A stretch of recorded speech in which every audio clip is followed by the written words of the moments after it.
दोस्तों आज हम बात करेंगे फैटी लिवर डिसीज के बारे में। तो मैं आपको बताऊंगा कि फैटी लिवर डिसीज क्या है, ये किन कारणों से डेवलप होती है और किस डाइट के उपयोग से हम फैटी लिवर डिसीज को बिना दवाइयों के भी पूरी तरह से ठीक कर सकते हैं। तो इस वीडियो में बने रहिए अंत तक मेरे साथ।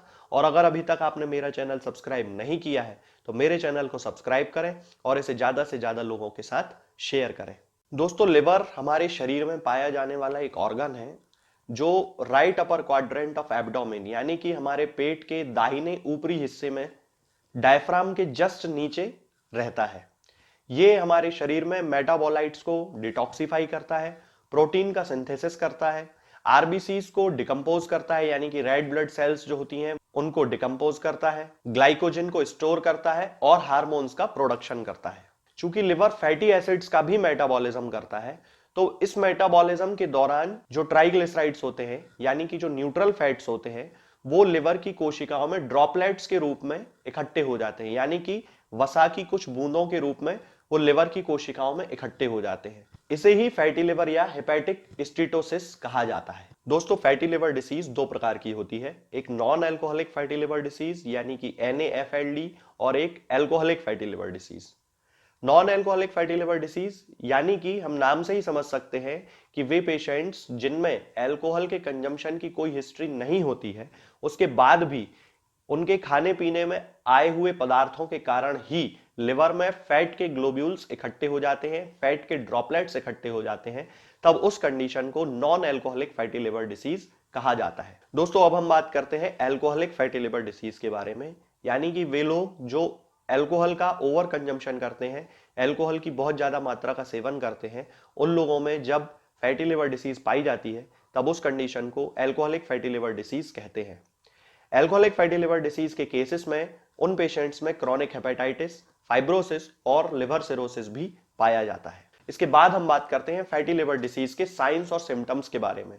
तो सामान्यतः बहुत सारे लोगों में या बहुत सारे पेशेंट्स में एल्कोहलिक या non alcoholic fatty liver disease के बहुत सारे सिम्टम्स देखने में नहीं आते हैं, या जब उनमें सिम्टम्स आते हैं तब वो ग्रेड 2 या ग्रेड 3 से ऊपर की स्टेज वहां पर डेवलप हो जाती है। इनमें जो सिम्टम्स आते हैं उनमें ज्यादातर मलाइज यानी कि एक अनइजीनेस की फीलिंग होना, फटीग यानी कि थकान बने रहना, बॉडी के बहुत सारे पार्ट्स में दर्द होना, खास तौर से जो दर्द होता है वो राइट अपर क्वाड्रेंट यानी कि एब्डोमेन के इस हिस्से में दर्द होना, बहुत ज्यादा दर्द होता है कई सारे पेशेंट्स को। कभी कभी ये पेन शोल्डर, राइट शोल्डर के नीचे भी या राइट शोल्डर के पीछे वाले हिस्से में भी कभी कभी ये दर्द कई लोगों में पाया जाता है। जब कई सारे पेशेंट्स में फैटी लिवर बहुत ज्यादा सिवियर कंडीशन में पहुंच जाता है तब बहुत रेयर केसेस में बहुत सारे पेशेंट्स को पीलिया यानी कि जॉन्डिस भी देखने को मिलता है। दोस्तों अब मैं आपको बताता हूं कि फैटी लिवर डिसीज के केस में हम पेशेंट्स को खाने में क्या क्या दे सकते हैं, यानी कि पेशेंट्स को क्या क्या खाना चाहिए। तो इसमें सबसे पहला आता है कॉफी। दोस्तों कॉफी एक ऐसा पदार्थ है जो हमारे शरीर में लिवर में पाए जाने वाले एबनॉर्मल एंजाइम्स के लेवल को नॉर्मल कर देता है। तो वे लोग जिनको फैटी लिवर डिसीज की शिकायत होती है वो लोग कॉफी यूज कर सकते हैं। यदि उनको दूध से कोई प्रॉब्लम होती है तो वो लो फैट दूध या स्किम्ड मिल्क जिसको बोलते हैं, या वो दूध जिसमें से मलाई पूरी तरह निकाल दी जाती है, उस दूध का उपयोग वो कॉफी बनाने में कर सकते हैं और उस कॉफी के यूज से वो अपने फैटी लिवर को नॉर्मल कर सकते हैं। दोस्तों दूसरे नंबर पर आती हैं ग्रीन वेजिटेबल्स। ऐसी बहुत सारी हरे पत्तेदार सब्जियां होती हैं जो हमारे लिवर में फैट के डिपोजिशन को रोकती हैं। इनमें जैसे ब्रोकोली आती है, पालक आती है, हरी पत्ता गोभी आती है, ब्रसेल्स स्प्राउट्स आते हैं। इस तरह की ये बहुत सारी सब्जियां हैं जिनके उपयोग से फैटी लिवर को नॉर्मल किया जा सकता है। इसके अलावा ओटमील, एवोकेडो, वॉलनट्स यानी कि अखरोट, इन सब का सेवन भी फैटी लिवर डिसीज के पेशेंट्स को करना चाहिए। इनके सेवन से फैटी लिवर डिसीज के जो सिम्टम्स होते हैं वो खत्म होने लगते हैं, फैट का डिपोजिशन लिवर की कोशिकाओं में खत्म होने लगता है। इसके अलावा ऑलिव ऑयल और ग्रीन टी का भी उपयोग किया जा सकता है। ऑलिव ऑयल का उपयोग हम खाने को तलने में कर सकते हैं। ग्रीन टी में चूंकि एंटीऑक्सीडेंट्स बहुत ज्यादा मात्रा में पाए जाते हैं तो वो लिवर की कोशिकाओं के काम करने की क्षमता को बढ़ा देते हैं, इसलिए ग्रीन टी का भी उपयोग फैटी लिवर डिसीज के पेशेंट्स में किया जा सकता है। इसके बाद हम बात करते हैं कि फैटी लिवर डिसीज के पेशेंट्स को क्या नहीं खाना चाहिए, तो इसमें सबसे पहला आता है अल्कोहल। वे पेशेंट्स जो non alcoholic fatty liver disease से पीड़ित हैं उनको तो अल्कोहल से बचना ही चाहिए। इसके अलावा जो patients alcoholic fatty liver disease से पीड़ित हैं, यानी कि अल्कोहल के ओवर कंजम्पशन के कारण उनमें फैटी लिवर डेवलप हो गया है, उन पेशेंट्स को भी अल्कोहल पूरी तरह से बंद कर देना चाहिए। इसके अलावा वे खाद्य पदार्थ जिनमें की एडेड शुगर का इस्तेमाल किया जाता है, यानी कि बहुत ज्यादा मीठे सैक्रीन वगैरह का इस्तेमाल किया जाता है, उन खाद्य पदार्थों का सेवन भी फैटी लिवर डिसीज के पेशेंट्स को नहीं करना चाहिए। इसके अलावा वे पदार्थ जैसे कि चावल, नूडल्स, पास्ता, ये ऐसे पदार्थ होते हैं जिनमें बहुत ज्यादा मात्रा में स्टार्च पाया जाता है। इस तरह के पदार्थों का सेवन भी फैटी लिवर डिसीज के पेशेंट्स को नहीं करना चाहिए। इनमें व्हाइट ब्रेड और रेड मीट भी आता है। तो इन पेशेंट्स को जिनको फैटी लिवर डिसीज की शिकायत है, इन चीजों को खाने से बचना चाहिए। इसके अलावा दोस्तों, हम अपने डाइट प्लान में परिवर्तन करके भी फैटी लिवर को काफी हद तक ठीक कर सकते हैं बिना किसी दवाई की सहायता से। तो मैं आपको बताता हूं एक ऐसा डाइट चार्ट, मैं यहां पर एक फोटो लगा देता हूं जिसमें आपको पूरी तरह से मैं समझा देता हूं कि ब्रेकफास्ट में हमें पेशेंट्स को क्या देना है, लंच में हमें पेशेंट्स को क्या देना है और डिनर में हमें पेशेंट्स को क्या देना है। तो जब हम इन खाद्य पदार्थों का उपयोग फैटी लिवर डिसीज के पेशेंट्स के लिए करेंगे तो उनका जो फैटी लिवर है वो धीरे धीरे अपने नॉर्मल लेवल पर आने लगेगा। जैसे ही सुबह सोकर पेशेंट्स उठते हैं, उन्हें सबसे पहले 2 गिलास गर्म गुनगुना पानी जरूर पीना चाहिए। गर्म गुनगुना पानी पीने से हमारे शरीर में जो भी टॉक्सिन्स इकट्ठे हो गए हैं वो यूरिन के माध्यम से शरीर के बाहर निकल जाते हैं। इसके बाद बारी आती है ब्रेकफास्ट की।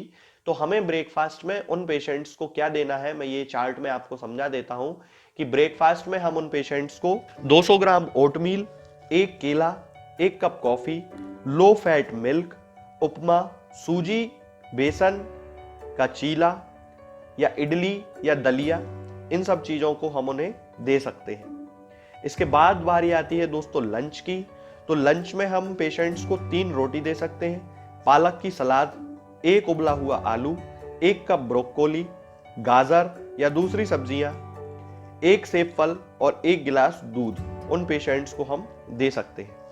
इसके बाद बारी आती है डिनर की। तो डिनर हमेशा थोड़ा हल्का करना चाहिए। उसमें हम पेशेंट्स को 2 रोटी दे सकते हैं, 1 कप ब्रोकोली दे सकते हैं और 1 गिलास दूध दे सकते हैं। दूध हमें यह ध्यान रखना है कि बिना मलाई वाला स्किम्ड मिल्क होना चाहिए। रोटियां जब हम बनाएं तो हमें इस चीज का ध्यान रखना है कि जो रोटियां हो वो मिस्सी रोटी हो, यानी कि गेहूं और चने के आटे से निर्मित रोटी हो। तो वो नॉन अल्कोहलिक और अल्कोहलिक दोनों तरह के फैटी लिवर डिसीज के केसेस में बहुत अच्छा पाचन का काम करती है। इसके अलावा हम उन पेशेंट्स में ताजा दही, मूंग दाल की खिचड़ी, ये सब भी उनको उनके स्वाद के अनुसार दे सकते हैं। तो दोस्तों, आज हमने जाना कि फैटी लिवर डिसीज क्या है, ये किन कारणों से डेवलप होता है, ये कितने प्रकार का होता है और किस तरह की डाइट का उपयोग करके या फिर खाने पीने में किन चीजों का उपयोग करके हम फैटी लिवर डिसीज को बिना दवाइयों की सहायता के भी पूरी तरह से ठीक कर सकते हैं। आगे के वीडियोस में हम बात करेंगे कुछ और नई बीमारियों और उनकी होम्योपैथिक दवाओं के बारे में। तब तक के लिए जय हिंद, जय भारत। दोस्तों, होम्योपैथिक दवाओं को खाने का सबसे अच्छा तरीका होता है कि हम हमेशा खाली पेट इन दवाओं को खाएं। जिन दवाओं को दिन में केवल एक बार खाना है, उन्हें सुबह खाली पेट खा लेना चाहिए। मुंह में अच्छे से कुल्ला करके, गार्गल्स करके मुंह को साफ कर लेना चाहिए और उसके बाद हमें होम्योपैथिक दवाई खा लेना चाहिए। जिन दवाओं को दिन में 2 बार या 3 बार या 4 बार खाना होता है, उन दवाओं को खाली पेट खाने का मतलब होता है कि हम उन दवाओं को खाने के लगभग आधे घंटे पहले या फिर 2 से ढाई घंटे बाद ही खाएं। और उस स्थिति में भी हमारे मुंह में किसी भी वस्तु का, किसी भी चीज का स्वाद नहीं होना चाहिए, ना ही हमारे मुंह में किसी भी चीज की गंध होना चाहिए, जिससे कि ये होम्योपैथिक दवाएं हमारे शरीर पर बहुत अच्छे तरीके से काम कर सकती हैं। तो हमें हमेशा ये ध्यान रखना है कि जब भी हम होम्योपैथिक दवा खाएं हमेशा खाली पेट खाएं और हमारे मुंह में किसी भी चीज का स्वाद या किसी भी चीज की स्मेल ना हो। अब बहुत सारे लोग ये सोचते हैं कि